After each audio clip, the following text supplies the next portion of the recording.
नमस्कार।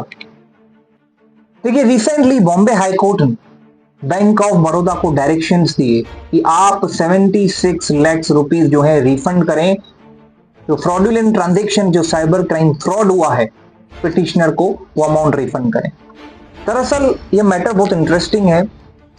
हुआ क्या, एक पार्टी के फ्रॉडुलेंट ट्रांजैक्शन हुए अकाउंट में, जिसमें 76 लाख रुपीस का उनके साथ जो है फ्रॉड हुआ, और उन्होंने कंप्लेन की बैंक को, फिर ओम्बड्समैन को। तो कंप्लेन उनकी रिजेक्ट हुई, फिर वो गए हाई कोर्ट में।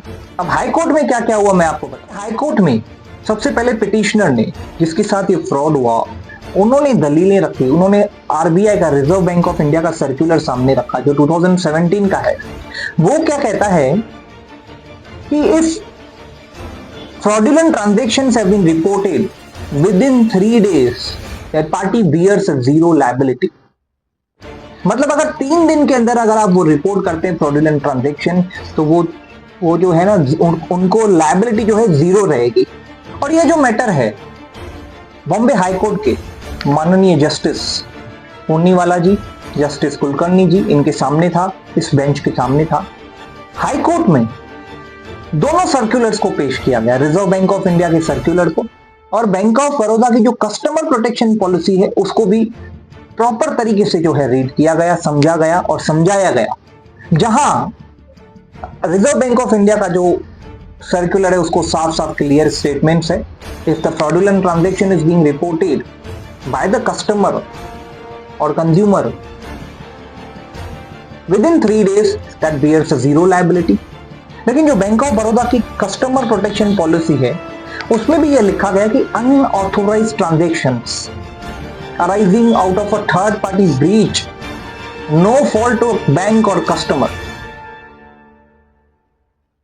मतलब अगर अनऑथोराइज्ड ट्रांजैक्शंस होते हैं, फ्रॉड होता है आपके साथ, जिसमें ना बैंक का कुछ फॉल्ट है न कस्टमर का, थर्ड पार्टी ब्रीच है, अगर आप उसको रिपोर्ट करते विद इन 3 days, तो दैट बियर्स नो लायबिलिटी। आपकी कोई भी लायबिलिटी नहीं है उसमें, जीरो लायबिलिटी।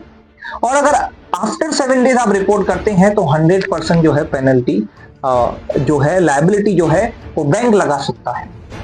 इस केस में जो पिटिशनर है, जो विक्टिम है, उन्होंने बताया कि बैंक ऑफ बड़ौदा में करीब 20 साल से उनका अकाउंट है और उन्होंने साइबर सेल में 3 कंप्लेंट्स की थी, वो भी कोर्ट के सामने जो है उन्होंने पेश की।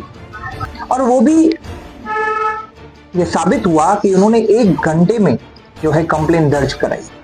दरअसल वो गए, पहले बैंक में कंप्लेंट की, उनके ऊपर उनके जो है ट्रांजैक्शंस के अगेंस्ट कोई एक्शन नहीं लिया गया। फिर बैंक के जो ओम्बड्समैन है वहां पर उन्होंने कंप्लेंट की, ओम्बड्समैन ने उनकी कंप्लेंट को रिजेक्ट कर दिया, तब ये जाकर जो है हाई कोर्ट में गए। देखिए, इसमें जिनके साथ ये फ्रॉड हुआ उन्होंने यह भी दलील रखी, कोर्ट को यह बताया कि ये जो ट्रांजैक्शंस हुए 76 lakhs के, without intimation to registered email and phone number, मतलब उनकी जो रजिस्टर्ड ईमेल आईडी सी या फोन नंबर से उनको भी कुछ इंफॉर्मेशन इंटीमेट नहीं किया गया। ये भी रूल्स हैं। तो यह भी जो है एक बेस बना कि इनके साथ जो ये फ्रॉडुलेंट ट्रांजैक्शंस हुए हैं, और हाई कोर्ट ने ओम्बड्समैन जो है उनको क्रिटिसाइज किया, ओम्बड्समैन के डिसीजन को, कि उन्होंने रिजेक्ट क्यों किया कंप्लेन को, जो कि सर्कुलर्स हैं,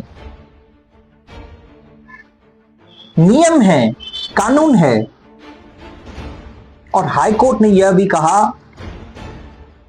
कि ombudsman has not done the proper investigation. Ombudsman ने प्रॉपरली इन्वेस्टिगेट नहीं किया, जो कि गलत है, और इसलिए हाई कोर्ट ने डायरेक्शंस दिए बैंक ऑफ बड़ौदा को 76 लाख रुपीस जो है आप रिफंड करें। तो यह ऑनलाइन फ्रॉड्स जो हैं ये आज के समय में काफी सारे हो रहे हैं।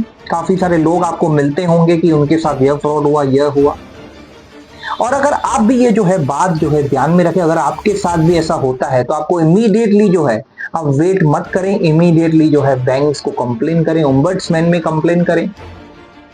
और आपको बैंक में कंप्लेन की हुई जो है उसका एक्नॉलेजमेंट होना चाहिए, ताकि जो है बाद में आप साबित कर सके कि हमने जो है बैंक में जो है properly with in the time हमने कंप्लेन की। और जहां ऐसे बहुत सारे केसेस होते हैं जहां आपका कोई फॉल्ट नहीं होता है, ना बैंक का होता है, बट फ्रॉड्स हुए हैं, कितने भी अमाउंट का हुआ है, फ्रॉड इज फ्रॉड, तो आपको जो है तुरंत जो है एक्शन लेना है और ये जानकारी सबको शेयर करें। देखिए, ज्यादातर जो एजुकेशन से दूर हैं, जिनको ये सब चीज का नॉलेज नहीं, लेकिन अकाउंट्स हैं, उनके अकाउंट में पैसे हैं, जिनको मोबाइल भी हार्डली चलाना आता है, तो उनको भी ये वीडियो आप जरूर शेयर करें, ताकि आप उनको ज्यादा ध्यान देना है कि उनके अकाउंट में देखते रहना है कि क्या ट्रांजैक्शंस हो रही हैं। और आपको भी हम एडवाइस देते हैं कि अपने मोबाइल के द्वारा ही या बैंक के द्वारा जो है, कंप्यूटर के द्वारा आप ये देखें कि आपके अकाउंट में क्या ट्रांजैक्शन है, क्या डेबिट हो रहा है अमाउंट। और अगर ऐसे भी अमाउंट, अगर कुछ क्रेडिट भी होते हैं आपके अकाउंट में जो आपको नहीं है इंफॉर्मेशन, या आपके पैसे नहीं, तो भी आप इंफॉर्मेशन दे दे राइटिंग में बैंक को कि so and so amount has been credited, for which I do not have any kind of information। तो इसलिए आपको ध्यान रखना है इन सब बातों का, और खास करके वो लोग जो काफी एजेड लोग भी हैं, जो प्रॉपर जो है अपडेट नहीं रखते हैं या अपने अकाउंट्स को देखते तक नहीं हैं। और आज तो इंफॉर्मेशन या टेक्नोलॉजी का फ्रॉड्स जो है, साइबर क्राइम फ्रॉड्स जो है, ये सब होते आ रहा है और बहुत ज़्यादा ही हो रहा है। इसलिए आप सभी को अपने अपने अकाउंट्स में जो है आपको ध्यान देना है। और ये जो इंफॉर्मेशन है, ये जो जानकारी आज आपको मिली, इस पे आपको ध्यान देना है और इसके तहत ही आपको जो है आगे एक्शन लेना है। इस वीडियो को शेयर ज़रूर करें, लाइक और कमेंट करें, और ऐसे ही इंफॉर्मेशन भरे वीडियोस अगर आपको चाहिए तो आप हमारे चैनल को सब्सक्राइब ज़रूर करें, बेल आइकन प्रेस करें। धन्यवाद।